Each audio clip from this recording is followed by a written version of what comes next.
Good afternoon, everybody, and thank you so much for choosing to spend your time here with me today. And also, thank you very much to the B-Sides Lancashire crew for providing me with the opportunity.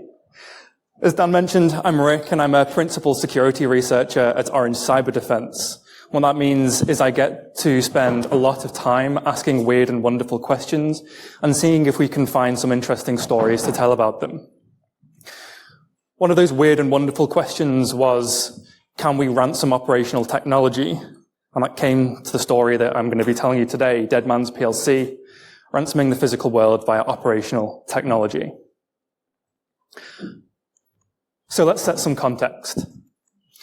There is a much vaunted OT apocalypse with oil refineries being taken down after cyber attacks on their industrial control systems. We have factories being taken down by cyber criminals attacking their precision robotics. We have entire cities being plunged into darkness due to nation-state cyber attacks against their power grid. The eagle-eyed might notice that none of that is actually true. They were just made up. What we actually see is something very, very different. What you're seeing at the moment is a visualization of some of the data we've collected at Orange Cyber Defense over the past few years, and that data ranges from 1988 to 2024, and what it shows are cyber attacks that have had some sort of operational technology impact. Now, the years on the left-hand side are grouped into 5-year bins. But as you can see, around 2020, there's this kind of elephant in the room, or elephant on the slide, to be more specific, in 2020 that's going across the top. What you might see is that those are predominantly conducted by criminals and then using predominantly IT tactics, techniques, and procedures, and predominantly targeting IT. And they do hit level 5 of the Purdue model, which I will explain later, but that's really strange. Why are we seeing all of these IT-targeted IT attacks impacting operational technology?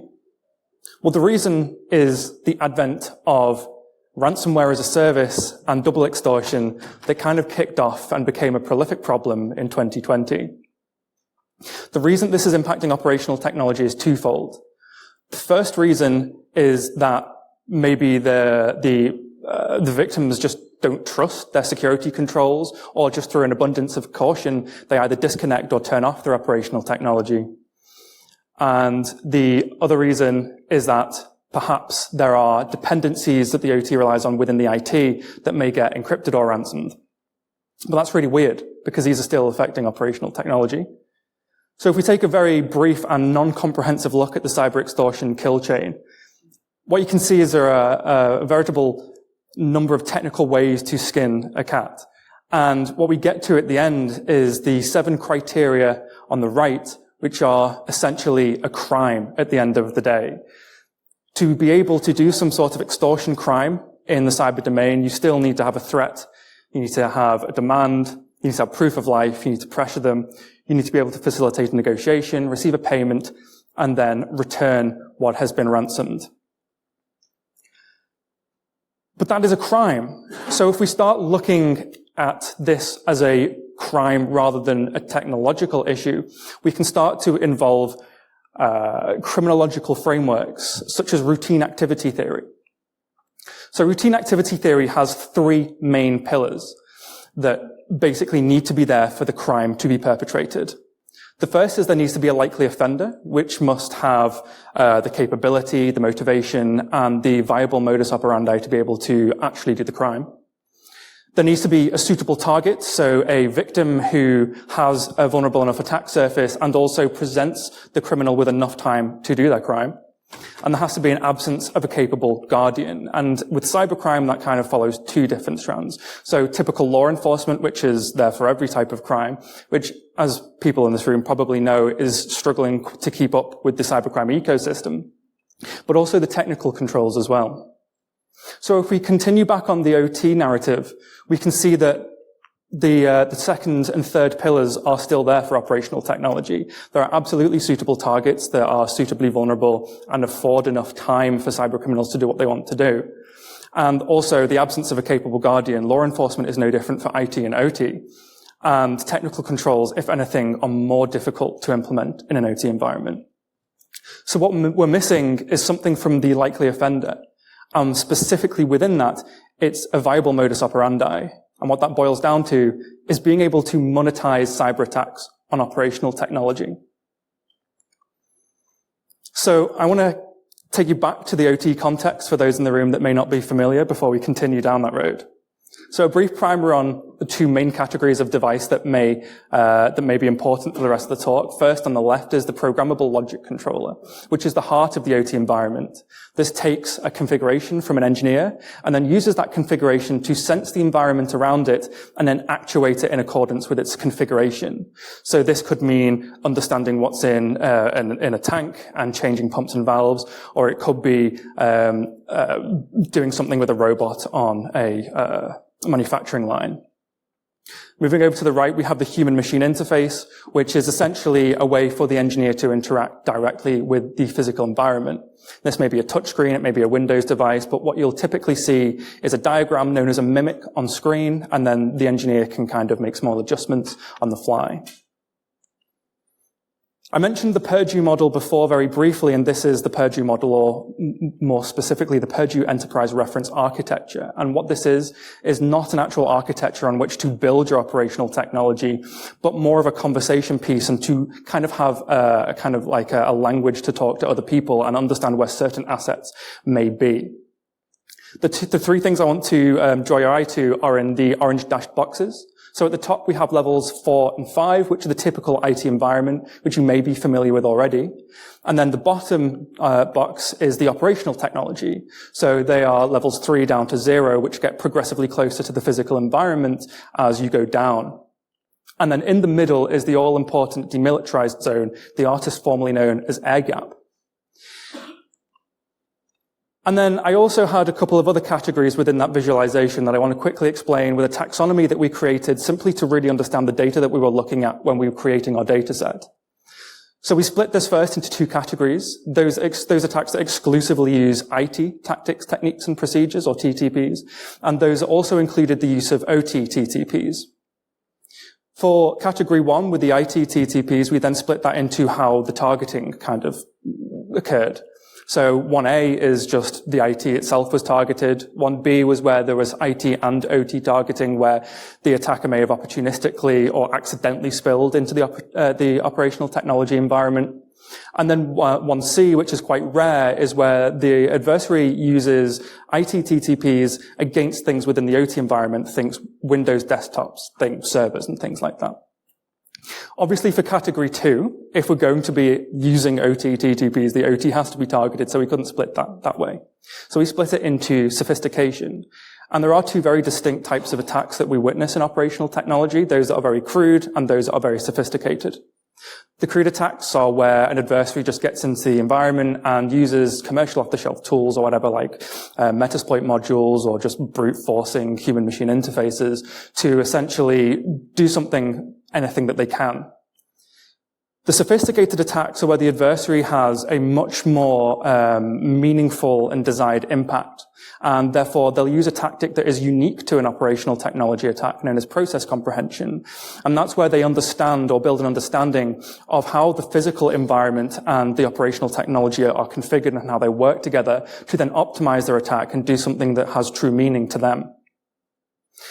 So when we're talking about ransoming operational technology, we're taking it from over on 1A all the way to 2B. And what we want to do is create some sort of sophisticated attack that can then optimize a ransom on operational technology. To do that, we need a few criteria, or we need to achieve a few criteria.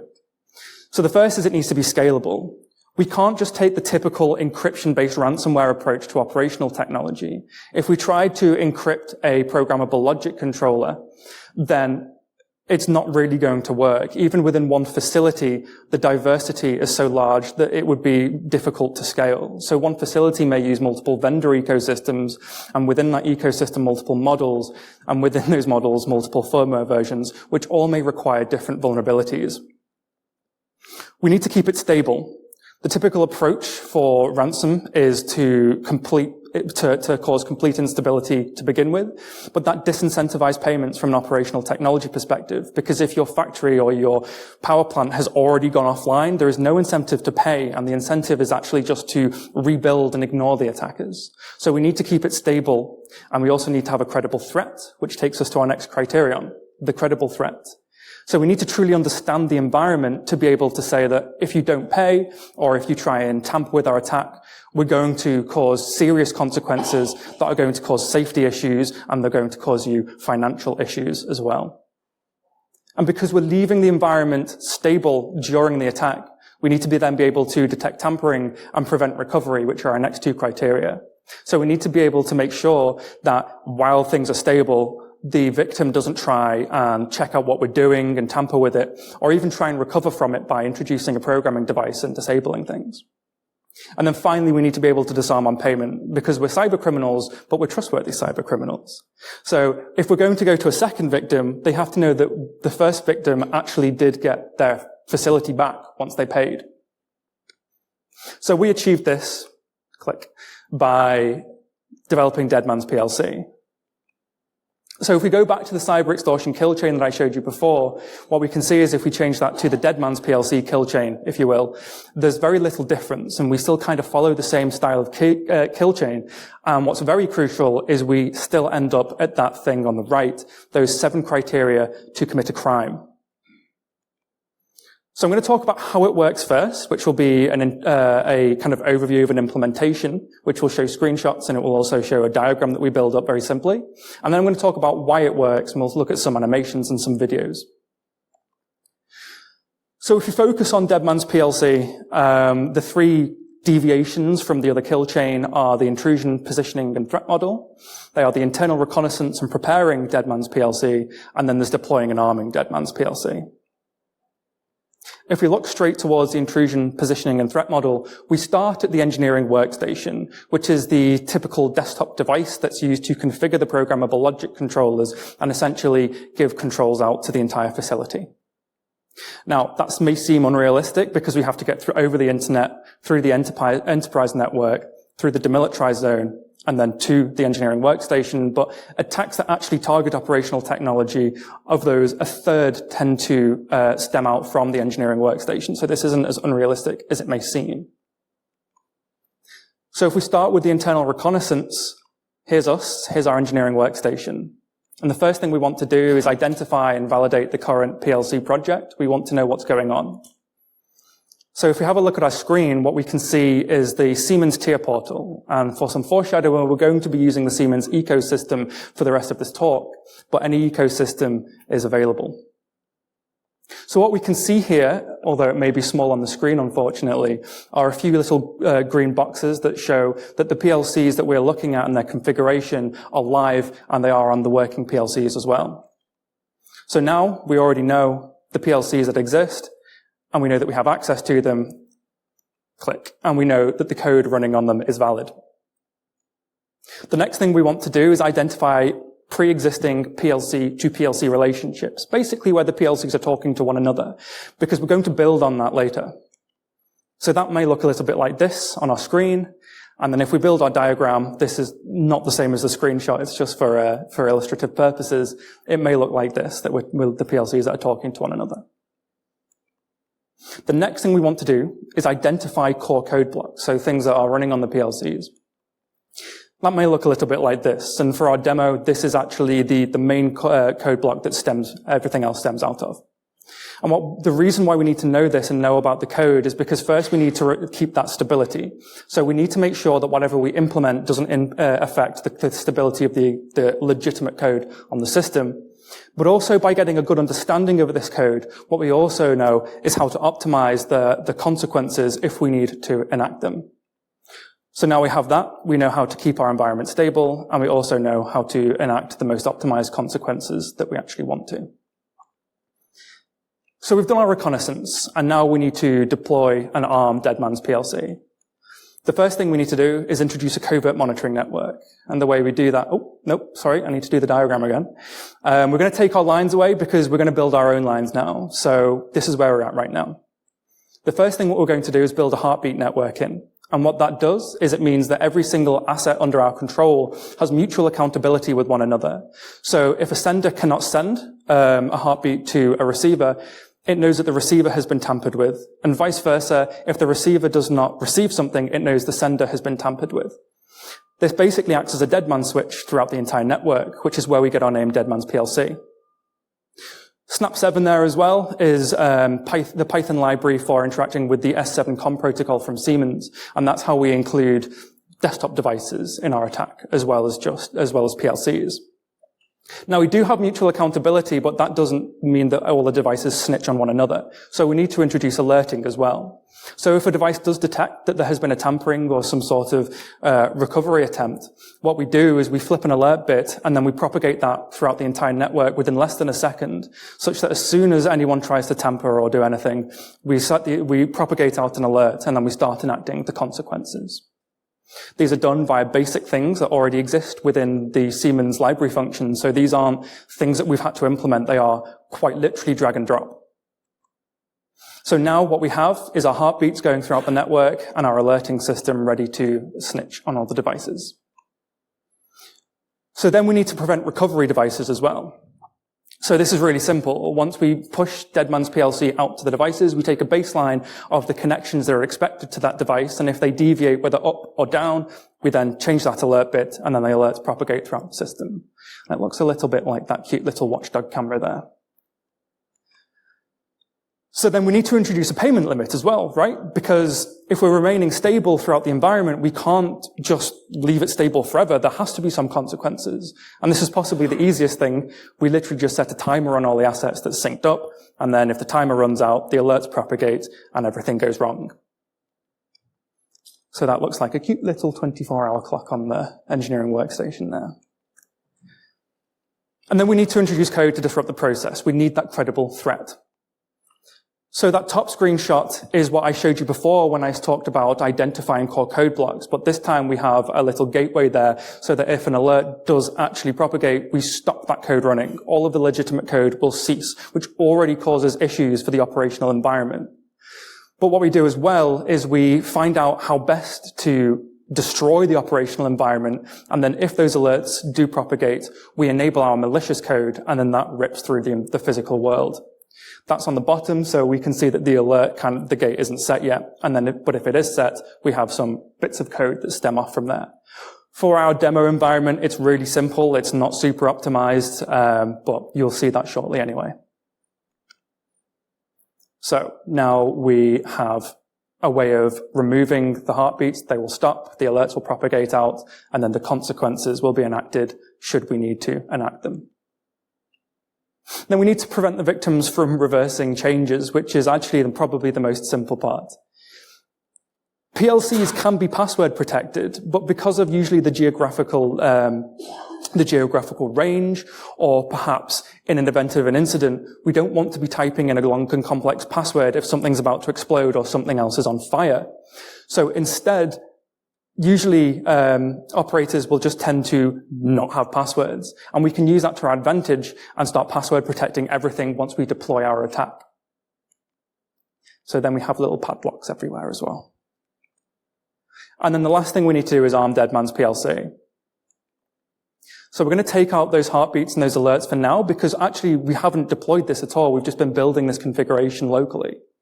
So the first thing that we need to do is finally add into the configuration a small way of arming the attack. Because if we deploy it already armed, while it's uploading, or actually called downloading, to the programmable logic controllers, there may be instability there, and we want to be able to do that once everything has actually been downloaded. So that means we then download everything, the existing code and Dead Man's PLC, and then we can arm it. And then the only thing left to do is the crime itself. So I want to talk very briefly about why this works as well, because this sounds like science fiction right now, but this is a legitimate way of doing an attack.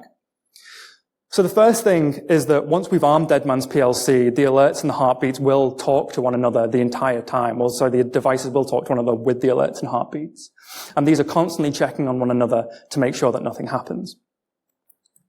So I don't know if this is going to look good on the screen, but what we have here before I start the video is Siemens tier portal, which is like the main screen window, and then the smaller box is our command prompt that allows us to enable the attack. So if I press play, we say that we want to arm the attack. We'll have a payment window pop up that we're not going to use just yet. And then what we can see is that little green lights will start flashing, which shows the heartbeats sending to one another.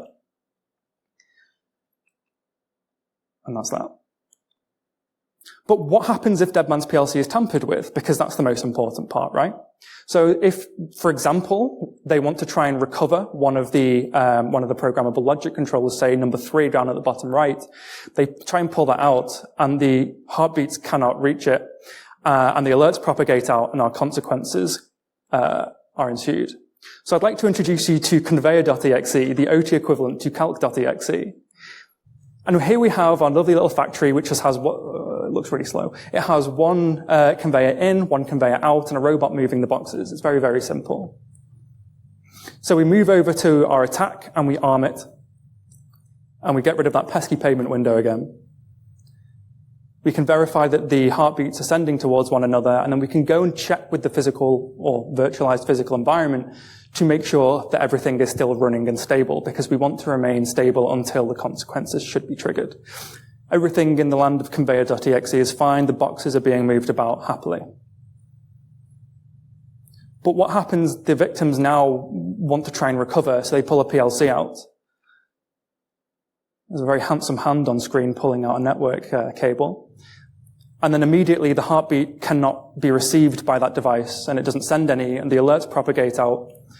And then if we go and check on conveyor.exe, we see the timing on these is so bad. We see that everything is going a little bit pear-shaped. Cool. But if we're leaving the environment stable, we also have to have this timer that I mentioned. So what happens if they just decide to call our bluff and not pay? Well, in which case, we also have to be able to enact the same consequences by stopping the heartbeats and propagating the alerts out. Again, we're going to go through the rigmarole of checking on conveyor.exe. Everything is working fine. And then we'll go over and arm Deadman's PLC one more time. I'm pretty sure I set the timer for 10 seconds on this video, so I might have to speak quickly here.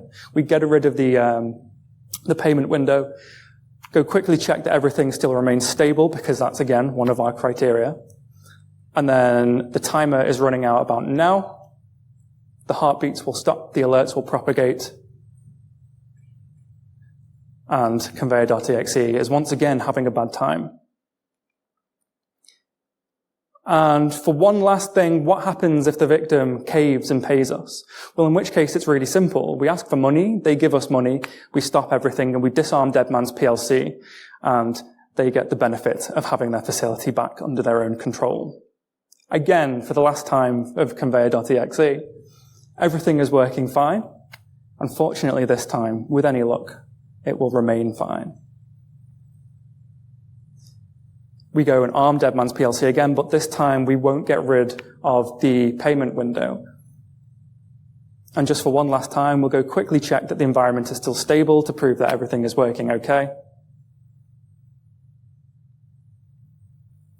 And it is, fortunately.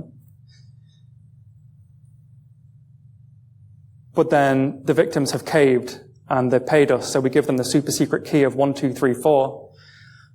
And they pay, and everything is disarmed, and we go and check, and conveyor.exe lives to move boxes another day.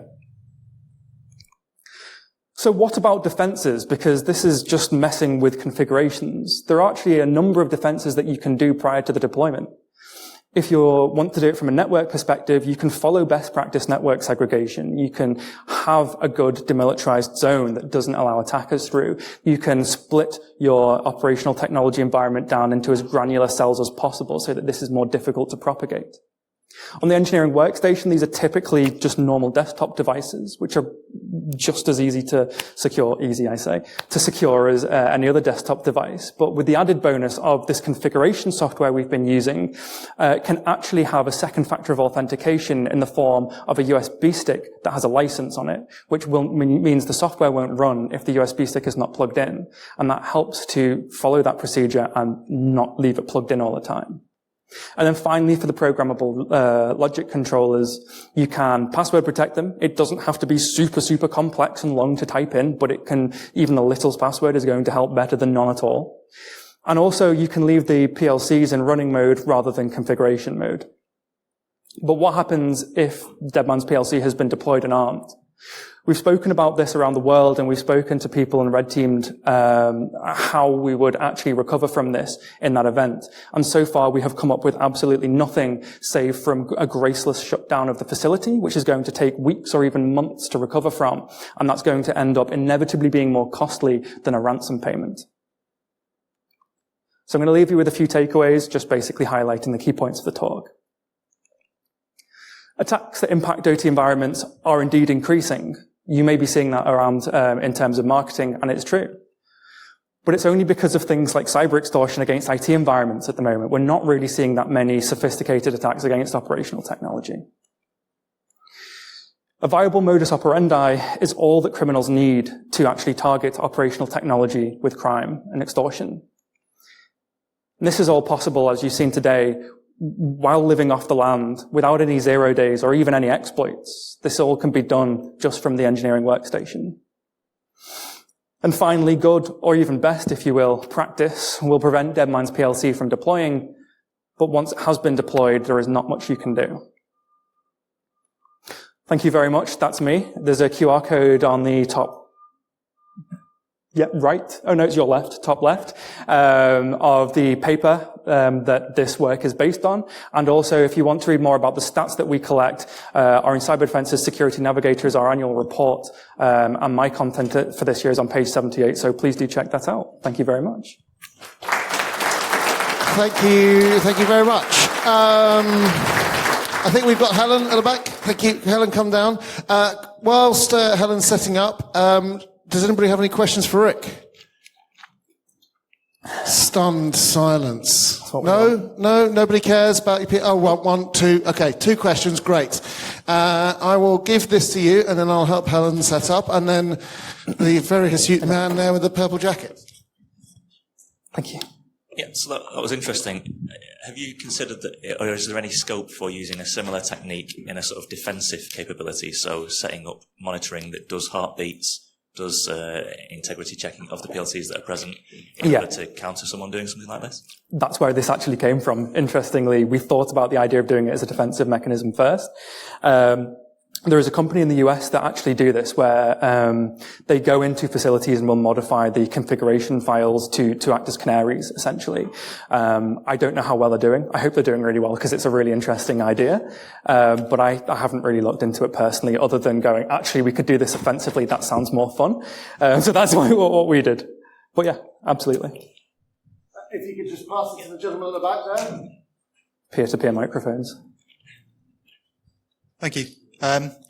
After the victim is paid, and would you then remove Deadman's PLC from the PLC, or is it left there afterwards? Or it will be left there, so we just simply disarm it, which in our really rudimentary demo was just like flipping a Boolean from 1 to 0. But what we do then is release like the engineering workstation, for example, and then they can just remove it themselves. And what's probably easier for them is just recovering from backups. So typically any environment, even if it's, a small factory, will have really quite rigorous backups of their operational technology. So they'll just go to the backups and then re-download those. Cool. Thank you very much. I'll go and rescue the microphone. I'll speak to you. Miserable bastards! Give him a round of